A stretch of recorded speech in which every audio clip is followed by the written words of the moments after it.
और अब आइए रुख करते हैं प्रधानमंत्री नरेंद्र मोदी की महाराष्ट्र के नांदेड़ में रैली का।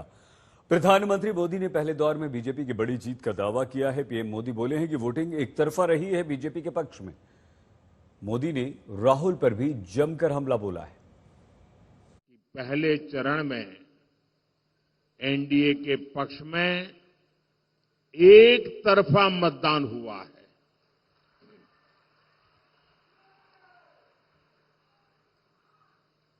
लेकिन मैं देशवासियों से आग्रह करूंगा, एनडीए की जीत आप पक्की कर रहे हैं, मैं सर झुकाकर आपका आभार व्यक्त करता हूं। लेकिन जो लोग मतदान नहीं करे रहे पहले चरण में, लोकतंत्र की ये सबसे बड़ी ताकत होता है। आप किसी को भी वोट दें, लेकिन वोट जरूर दें।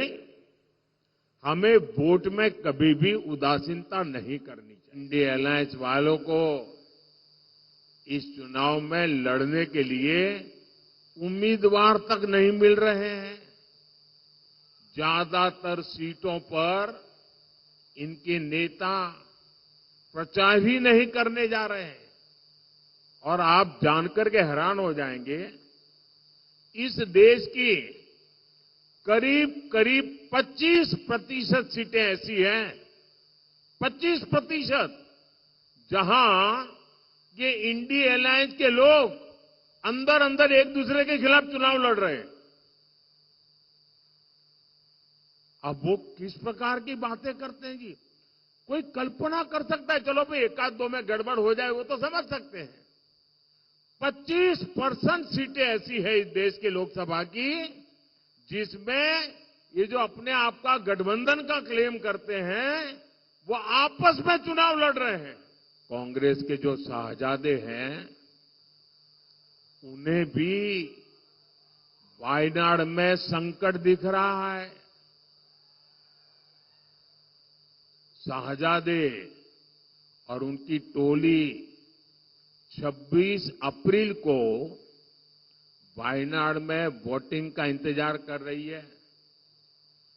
जैसे ही 26 को वायनाड में वोटिंग पूरा हो जाएगा, ये शाहजादे के लिए एक और सुरक्षित सीट घोषित कर देंगे और कहीं और से फिर से लड़ाना पड़ेगा उनको, क्योंकि उनके अलायंस के साथी भी एक दूसरे को गालियां दे रहे हैं। कल आपने उनके एक साथी केरल के मुख्यमंत्री ने जो शाहजादे को सुनाई है, मैं भी कभी ऐसी भाषा नहीं बोलता हूं, ऐसी भाषा बोली है उन्होंने साथी को। ये हाल है उनका। अब जैसे इन्होंने अमेठी से भागना पड़ा, अमेठी छोड़ा, अब मान के चलिए वो वायनाड भी छोड़ेंगे।